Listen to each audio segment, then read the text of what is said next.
Hello hi, പുതിയൊരു വീഡിയോയിലേക്ക് സ്വാഗതം. ഇന്നത്തെ സ്പെഷ്യൽ എന്ന് പറയുന്നത് ചീരത്തോരനാണ്. അതിന് വേലിച്ചീര എന്നൊക്കെ പറയാറുണ്ട്. പിന്നെ നിങ്ങളുടെ നാട്ടിലേക്ക് എന്താ പറയുന്നതെന്ന് എനിക്കറിയില്ല. നമുക്ക് ഇത്രയും കിട്ടിയിട്ടുണ്ട് കേട്ടോ. അടുത്ത പറമ്പിലൊക്കെ പോയി പറിച്ചെടുത്തതാണ്. പിന്നെ ഇതൊന്ന് വാഷ് ചെയ്തെടുക്കണം. വേറെ ഒന്നുമല്ല, എന്തെങ്കിലും പൊടിയോ എന്തെങ്കിലുമൊക്കെ ഉണ്ടെങ്കിലൊന്ന് പോകാൻ വേണ്ടിയിട്ട്. പിന്നെ ഈ ഇലയുടെ ബാക്ക് സൈഡിലായിട്ട് ചെറിയൊരു പൂപ്പലൊക്കെ കാണും കേട്ടോ. അപ്പോൾ അതൊന്ന് കളയാൻ വേണ്ടിയിട്ടാണ്. പിന്നെ അതില്ലാത്തത് നോക്കിയിട്ടാണ് പറിച്ചത്, അതുകൊണ്ട് അധികമൊന്നും അതില്ല. പിന്നെ അതിൻ്റെ കായാണ്, അതൊന്നും നമ്മൾ എടുക്കാറില്ല കേട്ടോ. പിന്നെ ഈ ഒരു ഭാഗത്തായിട്ടാണ് ആ പൂപ്പൽ വരാറുള്ളത്. പക്ഷേ ഇതിലൊന്നും ഇല്ല.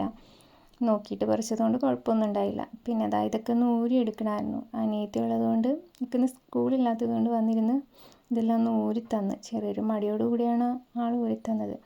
എന്തെങ്കിലും ജോലി പറയുമ്പോൾ അപ്പം തന്നെ ഓടി ബുക്ക് തുറക്കുന്ന ആളാണ്. പക്ഷേ ഇന്ന് എന്തോ ഒന്ന് ചെയ്തു തന്നു. അപ്പോൾ ഈ ചീരയ്ക്ക് ആവശ്യമായുള്ള സാധനങ്ങളൊക്കെ നമുക്കൊന്ന് എടുത്തു വച്ചേക്കാം. മഞ്ഞൾ, ജീരകം, വെളുത്തുള്ളി, പച്ചമുളക്, പിന്നെ ഒരു കറിവേപ്പില എടുത്തു വെച്ചിട്ടുണ്ട്. പിന്നെ അപ്പോഴേക്കും അവൾ ഇതെല്ലാം ഒന്ന് ഊരി തന്നു. അതിനുശേഷം അമ്മ ഇതൊന്ന് അരിഞ്ഞ് തന്നു. നമ്മൾ ഒരു പിടിയായിട്ട് എടുത്തിട്ട് ഇതൊന്ന് വളച്ച് ചെറുതായിട്ട് അരിഞ്ഞെടുക്കണം. ഇതൊക്കെ എല്ലാവർക്കും അറിയാവുന്ന കാര്യമാണ്, എന്നാലും വെറുപ്പിക്കുന്നില്ല. അപ്പോൾ ഇതെല്ലാം ഒന്ന് അരിഞ്ഞെടുത്തതിന് ശേഷം പിന്നെ നമുക്ക് ആ അരപ്പൊന്ന് റെഡിയാക്കാം. അത് ജസ്റ്റ് ഒന്ന് ചതച്ചെടുത്താൽ മതി, വേറെ ഒന്നുമില്ല. അപ്പം എപ്പോഴും എൻ്റെ ഒരു തോരനോ ഒക്കെ ഉള്ള ഒരു കൂട്ടാണിത്. ഇത്രയും തന്നെ ഉള്ളൂ. ജീരകം എല്ലാവരും ഒന്നും ഇടാറില്ല എന്ന് തോന്നുന്നു പല സ്ഥലങ്ങളിലും.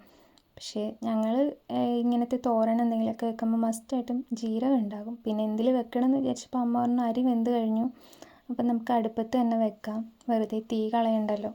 അപ്പം അടുപ്പത്ത് വെക്കുന്ന സാധനങ്ങൾക്കെല്ലാം ഒരുവിധം നല്ല ടേസ്റ്റാണല്ലോ. പിന്നെ ചട്ടി വെച്ചു, ചട്ടി ചൂടായപ്പോഴത്തേക്കിനൊന്ന് എണ്ണ ഒഴിച്ചു, കടുക് വറുത്ത് പിന്നെ കുറച്ച് കരിവേപ്പിലയും ഇട്ട്, അതിനുശേഷം നമ്മൾ അരച്ച് വെച്ചിരിക്കുന്ന ആ അരപ്പുണ്ടല്ലോ അതും കൂടെ അതിലേക്ക് ചേർത്ത് കൊടുക്കും. പിന്നെ അരിഞ്ഞ് വെച്ചിരിക്കുന്ന ചീരയിലെല്ലാം കൂടി ചേർത്ത് അതിനകത്ത് കുറച്ചായിട്ട് എടുത്ത് വെക്കും.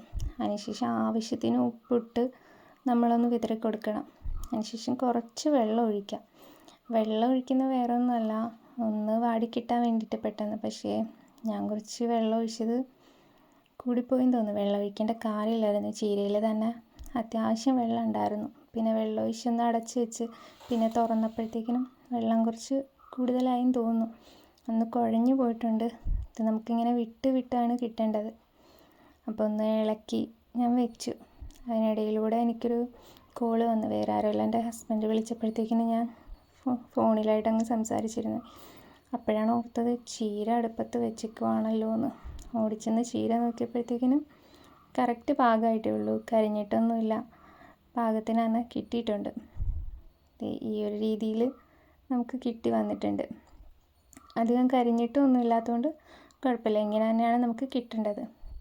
പിന്നെ എപ്പോഴും പറയുന്നത് പോലെ ഇങ്ങനത്തെ വീഡിയോസൊക്കെ ഇഷ്ടപ്പെടുകയാണെങ്കിൽ ഷെയറും ലൈക്കും സബ്സ്ക്രൈബൊക്കെ ചെയ്ത് നമ്മളെ ഒന്ന് സപ്പോർട്ട് ചെയ്യണം. തുടക്കമായതുകൊണ്ട് കുറച്ച് പാകപ്പിഴകളൊക്കെ വന്നിട്ടുണ്ട്, വോയിസ് റെക്കോർഡ് ചെയ്യുന്നതിലും വീഡിയോ എടുക്കുന്നതിലൊക്കെ. അപ്പോഴേക്കും നമ്മുടെ ചീരത്തോരൻ റെഡിയായി കഴിഞ്ഞിട്ടുണ്ട്. ഈ ഒരു രീതിയിൽ നമുക്കിത് കിട്ടുന്നത്. അടുത്തൊരു വീഡിയോ ആയിട്ട് വരുന്നവരേക്കും ബൈ ബൈ.